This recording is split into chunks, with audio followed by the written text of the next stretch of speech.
Hello and welcome to British Canoeing's latest live stream ahead of the AGM this Saturday. If you've been with me every night this week at 7 o'clock, thank you very much. I really appreciate the likes you've given and the comments too. It's great that you've got involved and I hope you do so again tonight. And if you're new to it or you've missed one or two of the episodes, let me tell you what you've missed. You can catch them up once again on British Canoeing's Facebook and YouTube channels. On Monday we looked at women in leadership and coaching roles and the She Paddles programme.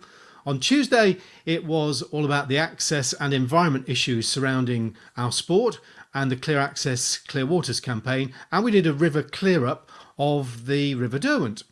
And then on Wednesday last night, many of you said it was a really inspiring half an hour with Emma Wiggs, who told of her journey into parasport and winning gold at the Rio Paralympics in Paracanoe. A quick shout out tomorrow. We've got a webinar on social media and rebooting your club communications, so you won't want to miss that one. But tonight, a really interesting half an hour or so looking at the value that Paddlesport is playing in maintaining and improving mental health.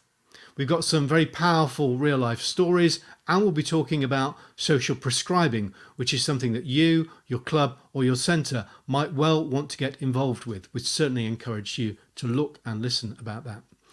I'm going to talk to Lynne Dale, who's been canoeing for a long time and she's a really enthusiastic coach. And she's representing tonight an organisation called Black Dog Outdoors. And I'll be with Lynne after a short burst of trailer from that charity.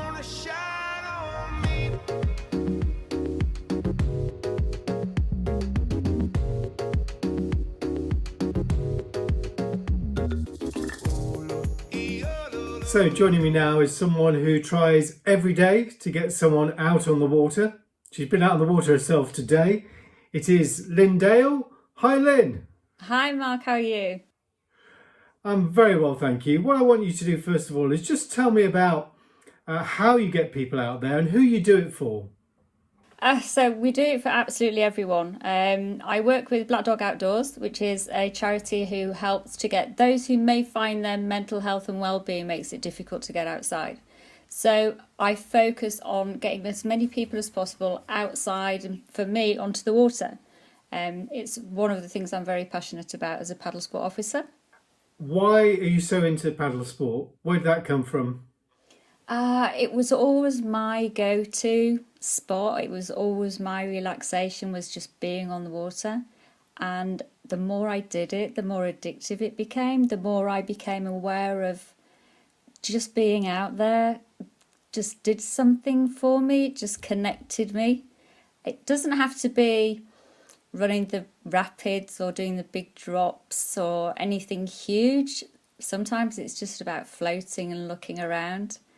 So I realised how much it gave me, and I realised that when I started to introduce friends and family to it, it had the same effect.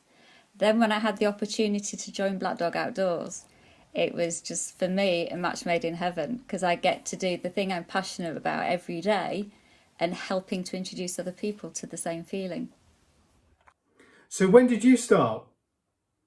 I started paddling, I started quite a few years ago. And just for leisure, just as I say, my own relaxation, my own activity on a weekend. And then I went through the progression of getting my British Canoeing Coaching Awards. I started coaching full time.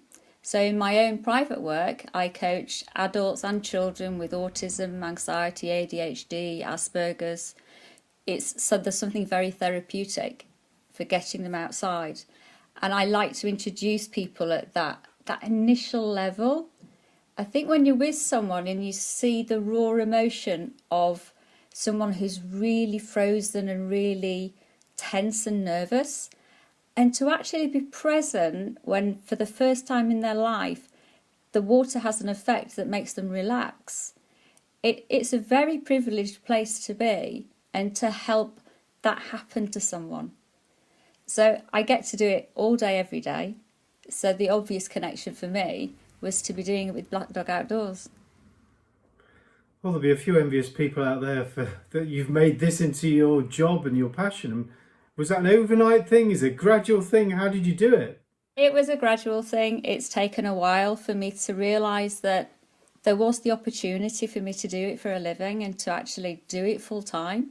And I guess a lot of that is the confidence in me and finding my level of what I'd be comfortable with.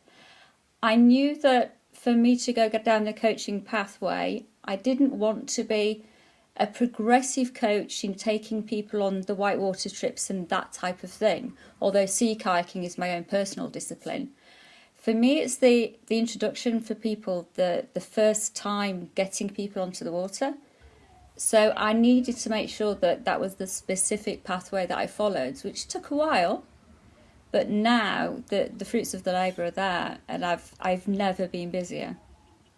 And we'll find out a bit more about Black Dog Outdoors from its founder in a moment. But now I want to introduce our viewers to Clare Rutter. Claire is a She Paddles ambassador for British Canoeing. She's also an event leader for Black Dog Outdoors. And Claire has used Paddlesport for her own mental health, and it's been quite a journey too. Claire's sent us a series of video postcards from her home in Wales, and here's the first one. And hello, I'm Claire Rutter and I'm a paddle sports instructor on the Black Dog Outdoors team. I'm also a scout leader, an emergency responder with the British Red Cross, an outdoor activities and paddle sports instructor in West Wales, and I'm also the British Canoeing She Paddles ambassador for Canoe Wales. I absolutely love paddling. I paddle canoe, kayak, stand-up paddleboard and the occasional raft as well. I paddle on the sea, rivers, lakes, canals, wherever I can paddle, and I've been paddling since I was about 6 years old when my parents took me to a local activity centre for the day, for an open day, and I got to try it out there.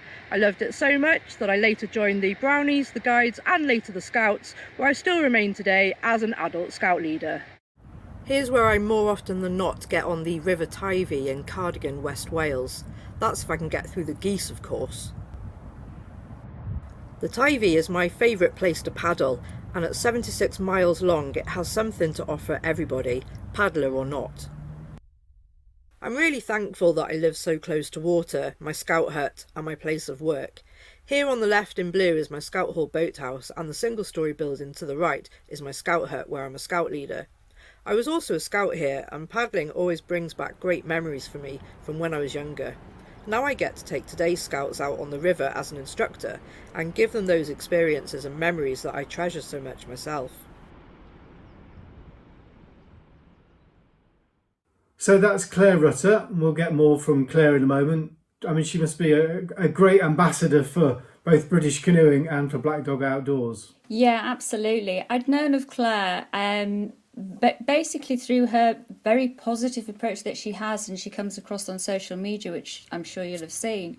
And she really is a very good ambassador, and you can see clearly why British Canoeing chose her for that role. She's very proactive, she's very considerate about what she does. She just exudes enthusiasm in the way that she portrays the activities, the sport and her own personality. So when she actually approached us and said, look, I'd really like to help, it was an obvious connection for me. So one of my roles at the charity was to build up my own team of paddle sport event leaders and support staff. Bearing in mind that we cover the whole of the UK, I can't be at every location on my own. So it's been one of my responsibilities to build up a good team. So Claire was an obvious fit for that role in Wales. Yeah, Claire's is a remarkable story, and she'll tell us more about it in a moment. But first, let's find out a little bit more about Black Dog Outdoors. And we've got a video message from its founder. Hi, I'm Andrew Higson, the director of Black Dog Outdoors. I'm a civil engineer by profession, which is quite a stressful job, but one that I love. To find balance in my hectic life, I spend as much time outdoors as I'm able just to improve my own well-being. I'm a qualified summer mountain leader, and I love to share my passion for mountaineering with anyone that will listen, really.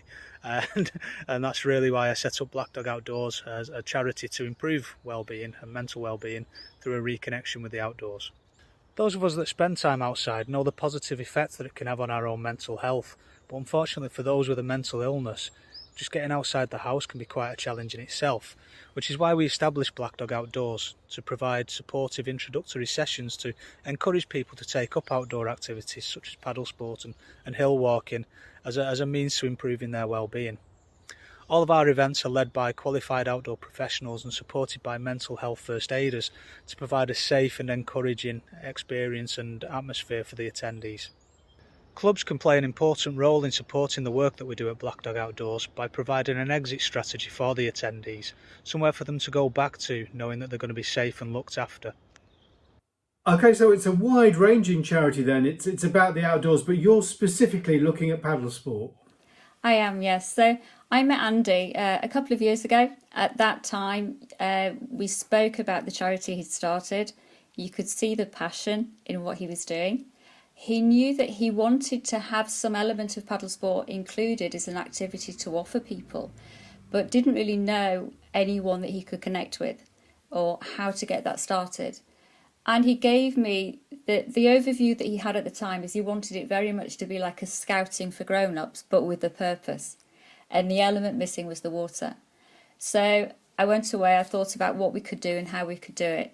And I jumped straight on board and said, right, absolutely, I want to help make this happen. So I've been on board ever since. I've taken on more responsibility in the charity, including social prescribing coordinator. And I'm also on the board of trustees now as well. So it's something I'm very passionate about. I want to talk about social prescribing in a moment because I think that's really important. But you mentioned some of the people that you're helping at the moment. Could you just give us an example of the sort of events that you run, the people that you teach and you coach? Yeah, so over the last couple of years, we've organised events across the country. So, for example, we had an event in North Yorkshire last year. We made it available for any adults who were needing that support with their mental health and well-being. All of the events are free to attend for our members, because again, we need to make sure that finances are not a barrier to somebody accessing the support that they need. So a typical event would be us meeting them at the location. We've given them all the information that they need beforehand. They've given us the information that we need, so we know who to expect, what support they're going to need from us. And then we usually meet with the local coach and we get them on the water and we spend a day, half a day or a full day out, either canoeing, paddleboarding, kayaking, talking, helping those social interactions work and just enjoying being outside. Those then developed into us taking more of a referral role, which is where the social prescriptions come in. And that's added to another element for our charity and another element to the work that I do. Okay, let's go back, shall we, to Claire now, because she has got a remarkable story, and she is one, before she started volunteering, who used paddle sport to help her mental health. Unfortunately, in 2017, I sustained a traumatic brain injury. This left me with a condition known as post-concussion syndrome, or PCS. This means that I'm left with headaches, migraines, cognitive issues and fatigue, and it also impacted on my mental health as well. Imagine looking in the mirror and not recognising who you are, but knowing that that person was once there. It's very frustrating. However, I have developed strategies that help me lead as normal a life as possible as I can, and paddle sport forms one of those strategies. Here's the River Tyvie again in my hometown of Cardigan. Being able to paddle here gives a whole new perspective to my town and my place in it.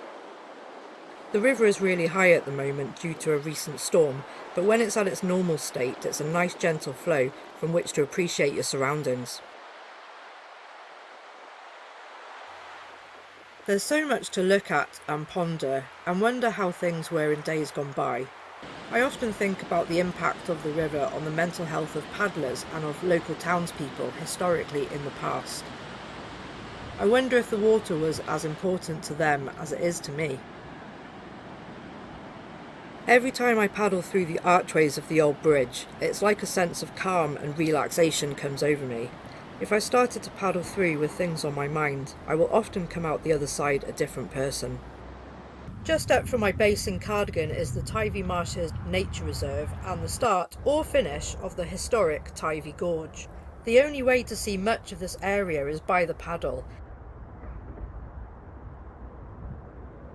Of all the places that I could paddle, it is these areas that I find soothe my mind the most, and for that reason is where I love to practice the most of my mindfulness. By doing this here, I find that I can reconnect both with nature and for my love of paddling, and rediscover its therapeutic benefits in the journey of my life. As Professor Mark Williams, the former director of the Oxford Mindfulness Centre, says, it's easy to stop noticing the world around us. It's also easy to lose touch with the way our bodies are feeling and end up living in our heads, caught up in our thoughts without stopping to notice how these thoughts are driving our emotions and our behaviour. I really relate to what he says, and if I'm ever feeling low or aware that my own mental health is taking a hit, I remind myself of his words and just stop what I'm doing and reevaluate what I'm thinking about and how it's affecting me. By going for a paddle anywhere, but especially here, it gives me the perfect environment and activity to reset my mind and steer myself back towards positive mental health. One of the many things I love about paddling is that you never have the same experience twice, and where I paddle is no exception. I like to think of my mental health as a journey, like the waters of the Teivi from source to sea. It has high points and low points, fast and slow moving sections, clear waters and murky, but eventually goes on to greater, more fulfilling things. Like the river, our lives are never meant to be lived in one place, but discovered and explored, taking the rough with the smooth, the good times with the bad. And in taking care of our mental health, as many do with their physical health, we can travel this unscripted, guidebook-free life courageously and determinedly, but without putting too much pressure on ourselves. We are only human after all. If we get knocked down, we need to take the time and space that we need, guilt-free, and do the things that makes us happy and soothe the soul, to stand up tall again. What my brain injury taught me is that I was living too fast and not enjoying, and most definitely not taking care of my mental health. It made me slow down to appreciate more the things that are going on around me. Making more time to get on the water for me was a lifesaver, and one I would encourage anyone to try for themselves. So there's so much there from Claire. I've made a note of a few things. The impact of the river on her mental health, that water is so important for her, and great to hear that she gets her calmness and relaxation, and even using the bridge on the water to reset her mind, practicing her mindfulness at the waterside, and just paddling in general. And there's so many things there that Claire uses paddling in the water for. Absolutely. And it's something that all paddlers will do, but maybe don't consciously think of that connection. I think if you were to ask any of the British Canoe members, any of the coaches or paddlers or team members, what have you found difficult over the last 12 months? What have you missed? They're immediately going to say just being on the water. In between the two lockdowns, when we had some of the restrictions lifted last year, we had sea kayakers just so grateful to get onto the local canal. They would normally be heading to the coast, but just that still section of water just to get out was something that everybody missed. And it was a good way of people realising what local facilities they had as well. We were all finding new ways and new places to paddle just to get that fix that we needed to reset ourselves mentally and emotionally of just being outside on the water. And it doesn't matter who I speak to, how old they are. I mean, I take people out from 5 up to, I think my eldest paddler is 87. And they'll just look at me and just say, I don't know what it is, but I just feel really calm when I'm on the water. And it has that effect, and we've seen it so many times. I think that leads nicely on to the green social prescribing side of things. And for those people who aren't aware of it, and I think it's really important, and something that clubs and centres could definitely get involved with, just tell us in easy terms, what is green social prescribing? So social prescriptions, or green prescriptions, whichever way people refer to them as, they've actually been around for quite a while. And it's an opportunity for the NHS, the local authorities, the government, to provide a more holistic approach to supporting people. So the way it works is that a local authority and an NHS integrated care system, which are placed all over the country, can refer people directly to an activity. So it bridges that gap. Rather than referring people to a waiting list for clinical support, they can be referred to a local walking group, to a local nature group, to a canoe club, to our paddling teams. And it's something that has been recognised by so many people now. And NHS England themselves are aiming to have an additional 1,000 social prescription link workers in place by the end of 2021, with the target being that just in England there will be 900,000 social prescription referrals each year. So when we think of the scale of that, we need to think about us as providers, as paddlers, as clubs, as charities. How can we help support that? And the great thing about social prescriptions is it's sustainable, because it's linking the people in the community that need the help and support to the local community groups who maybe need more members. So it means that instead of clubs or us as a charity again, or an organisation, just putting on one event and saying, hope you've had a great time, thanks very much, bye, it's sustainable. If they've achieved the benefit that we think they can, then they've automatically got a local connection to a walking group, to a paddling group, to the local canoe club. And it means that we can make sure that that work continues, and the local clubs are then supporting their own community. It also takes massive pressure off the NHS and link workers, as you can imagine. So it's something that is going to grow hugely over the next couple of years. So what would a club have to do?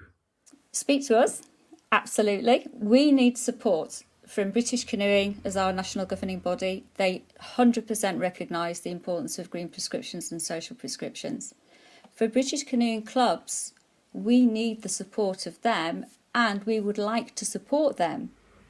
If we think about the pandemic that we've all been through over the last 12 months, what we're at the beginning of now is a mental health pandemic that research shows is going to go on for 3.5 to 4 years. So this is something we all have to address. As clubs, the clubs are going to hopefully open soon, and life's not going to be normal. It's not going to be the same members with the same personalities all of the time.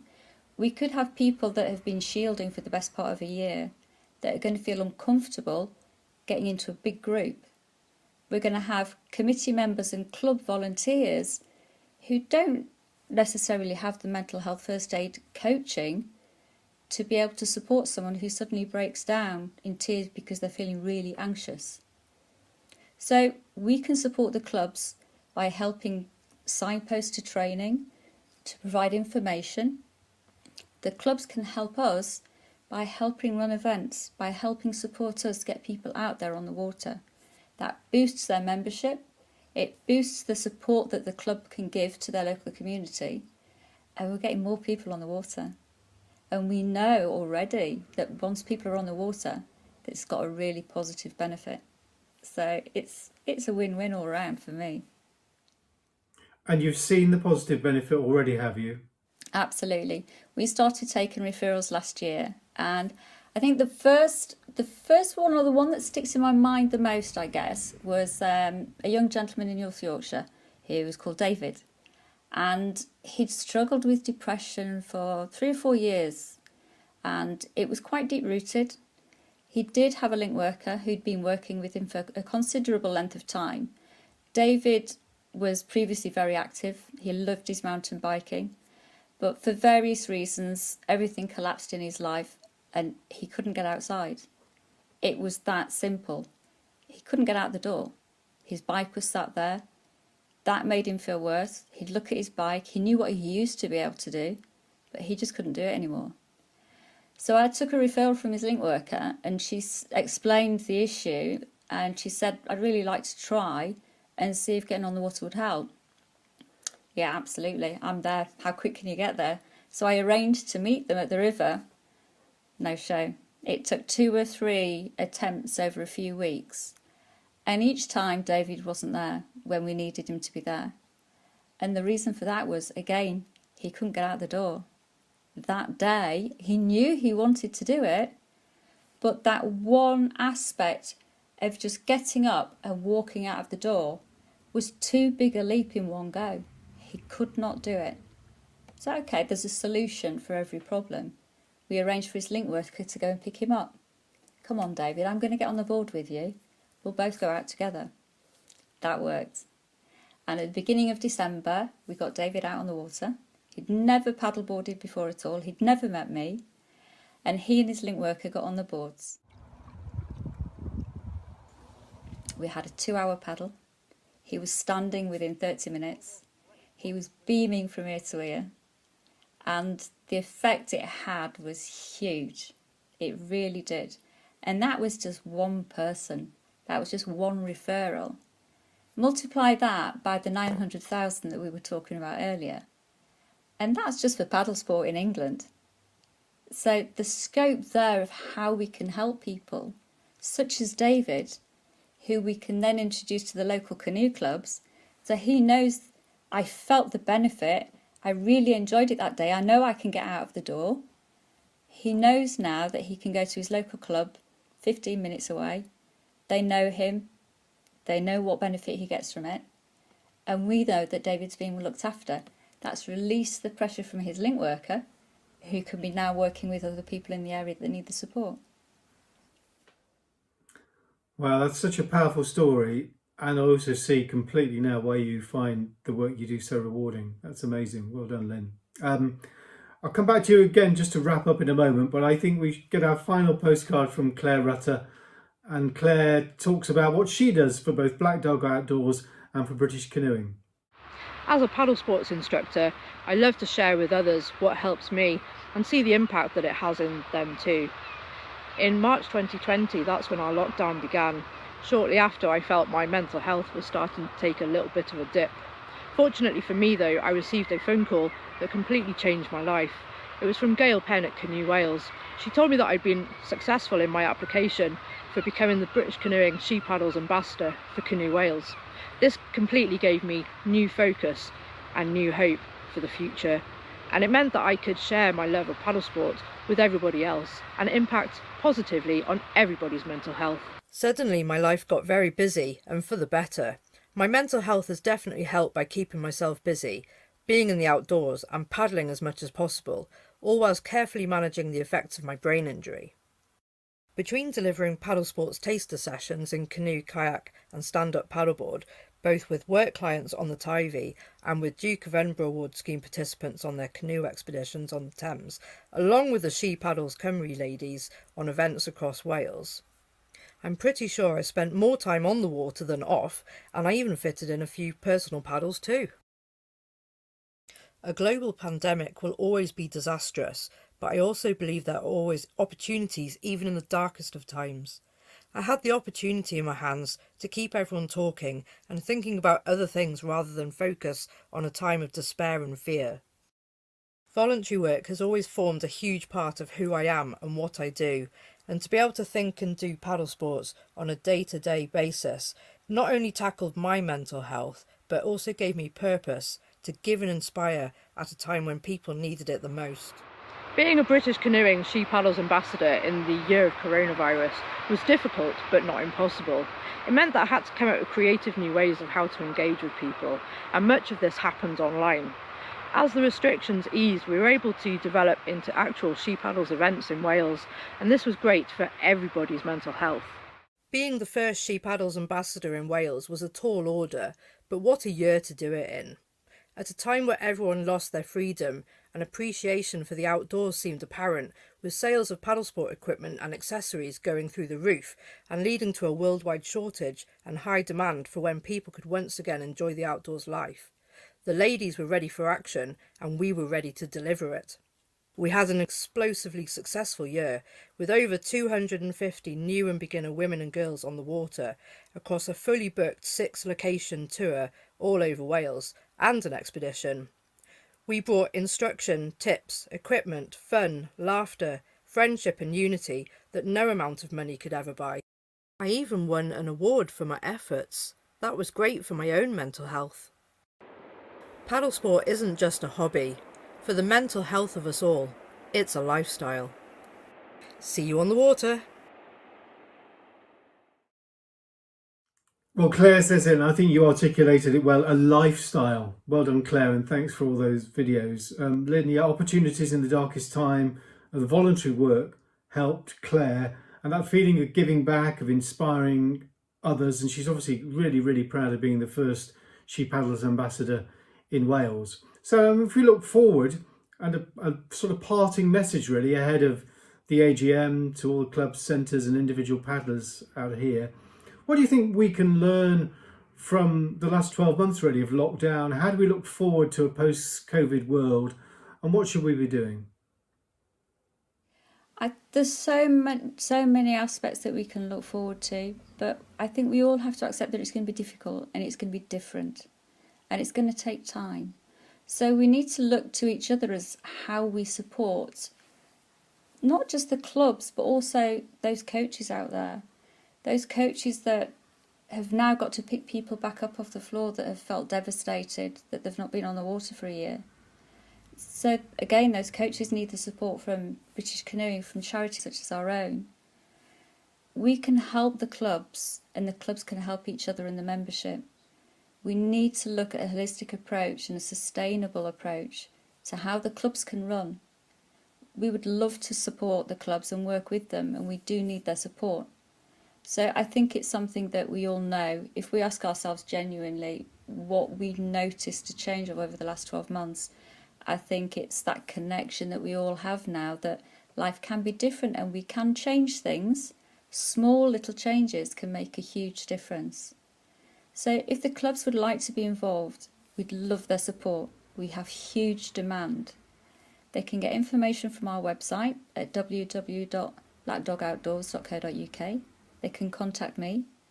We can more than happily set up connections and meetings and look at each local area and see how we can support them moving forward and what they could do to support us, because we'd be very grateful for that help. Thank you, Lynn.